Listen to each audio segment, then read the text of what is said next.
Welcome!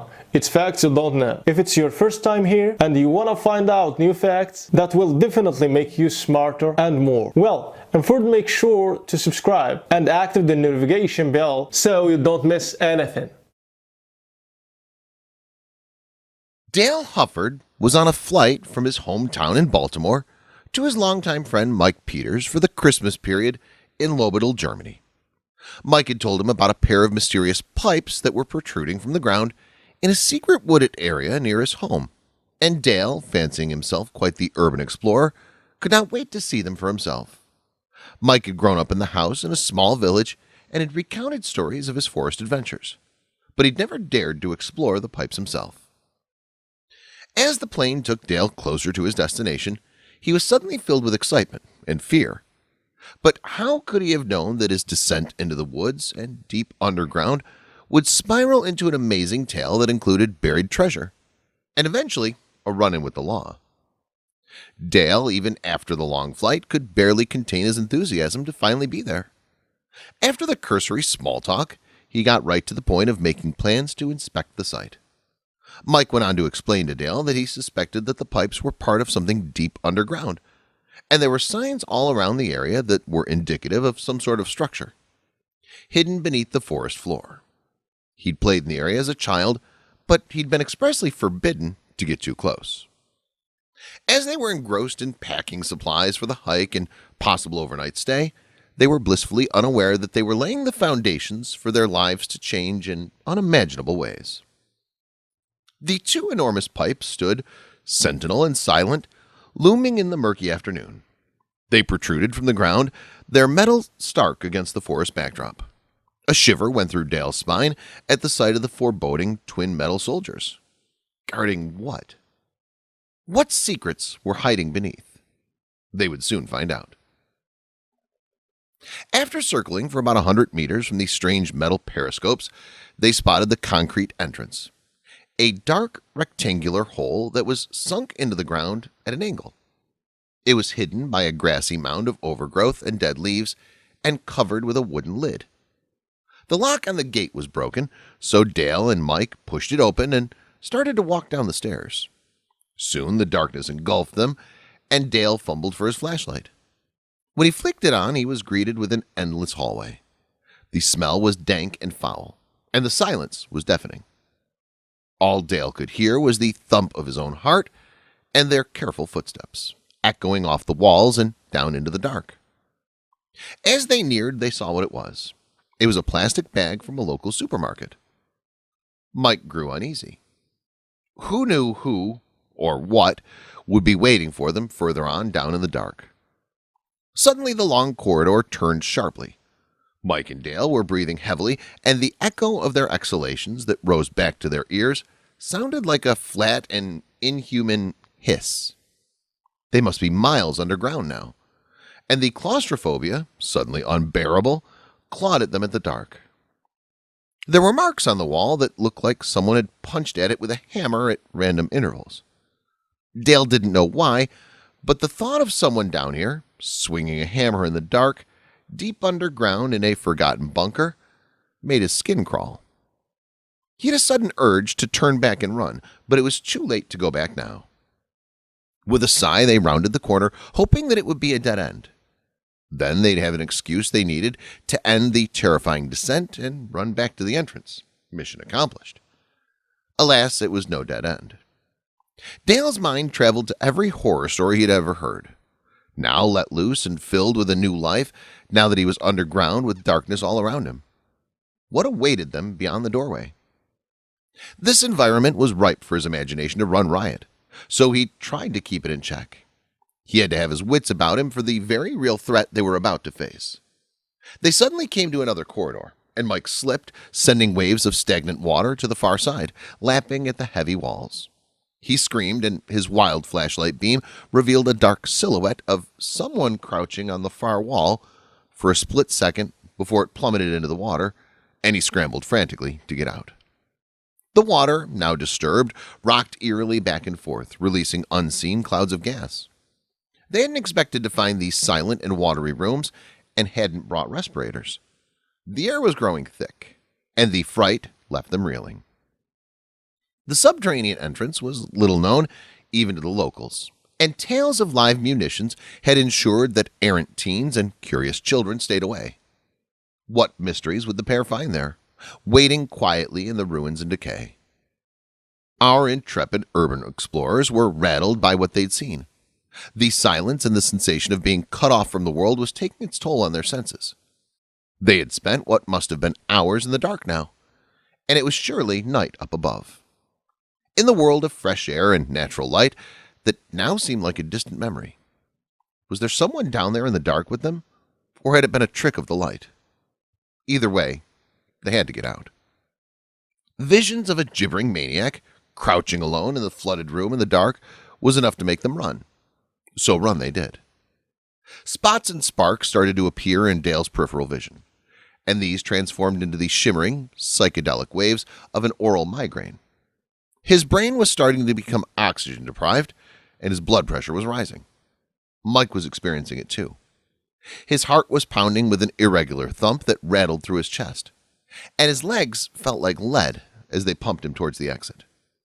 Suddenly, Dale stopped mid-run and shone his flashlight on a puddle of dark water straight ahead. He was sure that they were going in the direction that they had come, but he couldn't tell anymore. Navigational senses were useless below ground, with only a flashlight to guide the way through the tunnel that all looked the same. They were lost, and his heart sank. Then he saw something wink in the corner of the waterlogged room, a glint that caught the light and bounced into his retina. Feeling delirious now, and with all reason escaping him, Dale shakily started to wade to where he thought he saw it. Mike saw Dale's intentions and moved to stop him, but he was too weak to protest. Sliding down the doorway, he sat on the damp ground and watched helplessly. Dale slid into the fetid water until he was knee-deep. It was icy cold, with little pockets of warmer water that swirled around him as he moved forward. Holding the flashlight in his teeth, he purposely splashed to the far corner, where there was a pile of rubble that rose jaggedly from the surface. There it was again, something winking back at him from the murky water. With the jolt of the cold water clearing his head, Dale started to organize his thoughts logically. They were lost, so they must have taken a turn at a junction further along, and the flooded rooms had been further down the long corridor on a level that was lower by a step. His instincts told him to move in a westerly direction and try to find the junctions where he'd taken the wrong turn. So they backtracked until they could no longer hear the dripping of the water, and the smell of the sulfur started to diminish. Suddenly they saw the yellow door lying on its side, and the doorway, and they knew they were close. Hope flooded their hearts when they turned and finally reached the long corridor. With visions of escape, they furiously ran on, and didn't stop until they saw the dim light of the entrance in the distance. Hurrying up the steps and bursting from the bunker, Dale and Mike rested their hands on their knees and doubled forward, taking huge gulps of the fresh air. It was night, and they could see the stars shining faintly through the trees. There were the backpacks that they had left at the entrance, and they were so relieved to see the familiar bags that they almost cried. They lay down on the dead leaves to catch their breath. That's when Dale remembered his prize that he had found. Unbeknownst to Dale, there was a search going on in the area for World War II-era gold, and the rumors had sent one particular treasure hunter into a frenzy. Hans Gluck was a 76-year-old expert on a World War II treasure, and he was convinced that he had finally located the exact place where it was hidden. His suspicions were only confirmed when a teenager had found a gold bar that was similar in appearance to the one that Dale had found while she was swimming in a lake near her home. She handed it in to the police, but a 6-month investigation and search for the gold bar's rightful owner had been fruitless. The girl was permitted to keep it. Gluck's search for World War II treasure had consumed his life, and with his trusty metal detector, he had carefully combed the world for the hoard of gold, diamonds, and artworks that were never recovered after the war. His quest was a strange one, and his story is full of twists and turns. According to Gluck, in the last days of the war, Chief Heinrich Himmler was ordered to empty the Berlin Reichsbank of its loot and send it on a train towards the Alps, but was intercepted by advancing Russians. He was then arrested on May 12, 1945, and 76 kilograms of gold was recovered from where he had hidden them in his beetroot patch. but this was only a fraction of what the train had been carrying, and the remaining treasure has yet to be recovered. Gluck was giving an interview to Bavaria TV in 1995 about his various treasure hunts, and afterward he was contacted by an anonymous man who gave him a map that he might find interesting. The map turned out to belong to an SS officer and been hidden in the lining of his coat. Gluck followed the cryptic coordinates of the map, and they led him to Arik 15 times, but still he returned empty-handed. Until one day in autumn, it all came to him and he was electrified. He found an undisclosed location where the numbers on the map, 600, 900, and 750, matched the location which he found using a geomagnetometer, which measures the Earth's magnetic field. He'd found something momentous underground. The treasure hunter was spurred on by the find of the gold bar by the teenager in a lake, and made moves to excavate in an undisclosed wooded area, but was denied by the landowner. While searching for treasure as permitted by Bavarian law, digging requires permission. Could Dale have found a piece of the treasure that had somehow made its way into the World War II bunker? Perhaps it had been carried there by the water that had flooded it, or perhaps there was more hidden in its depths, waiting for any soul who was brave enough to travel the forgotten labyrinth through the noxious gas, lead, live munitions, and treacherous water-filled cabins. As Dale was examining his lucky find, he was disturbed from his reverie by a disembodied light traveling through the woods. It flickered through the trees, like will-o'-the-wisp, a strange sight here, far away from the village. At first he thought his eyes were playing more tricks on him, but after a few seconds of it growing closer, the truth dawned on him all at once. He roused Mike, who had been speechless with anxiety since they'd come to the surface, and told him that they needed to move. There was barking and growling, and it was growing nearer by the second. Urban explorers run the risk of being caught by authorities, as the abandoned places that they're inexorably drawn to are often located on private property or are unsafe. Trespassers are often prosecuted.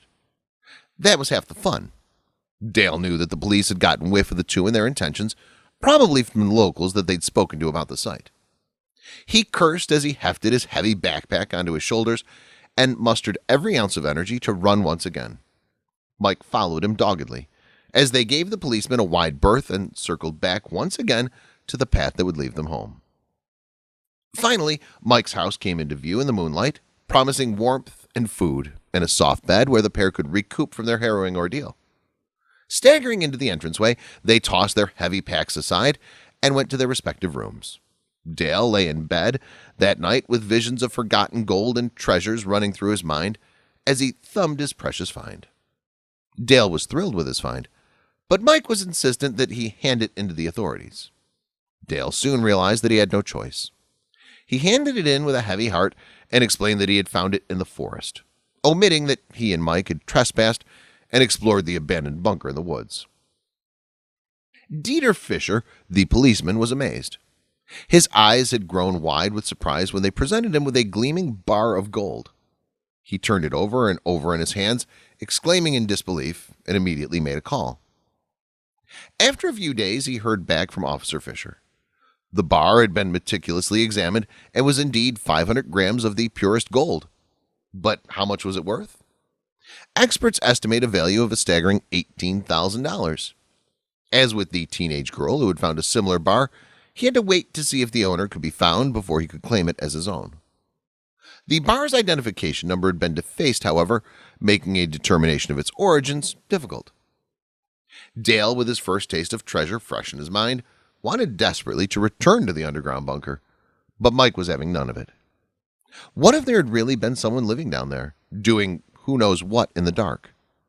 Mike shuddered as he recalled the crouching shadow that had been down in the flooded room. It was not safe, and they'd been incredibly foolish to even attempt such an excursion. They were inexperienced urban explorers at best, and could easily have been overwhelmed by the dangerous gases that they had disturbed in the water and succumbed to oxygen deprivation. They could have fallen and sustained injuries, with nobody to help them deep underground. The dangers were endless. That's when Dale decided to watch the footage that he'd taken with a GoPro recording device instead.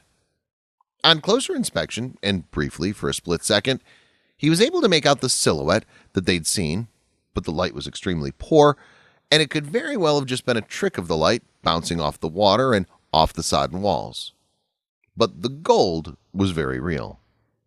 He hoped fervently that the owner would not be located. Just at the point where he had thought that he had heard a little girl laughing, the image becomes grainy and blurred. There were no other anomalies on the recording, so he thought it was odd. And then he heard it, an unmistakable but faint tinkle of laughter. His scalp started to prickle, and chills went down his spine. He said nothing of it to Mike, but that was the moment when he decided that he would not descend down into the bunker again, into the cold concrete and lead underground, into the labyrinth corridors and buried secrets. Not for any amount of gold in the world. Who knows what's hidden in the depths of the forgotten bunker, lying in wait for some brave soul to snatch it up?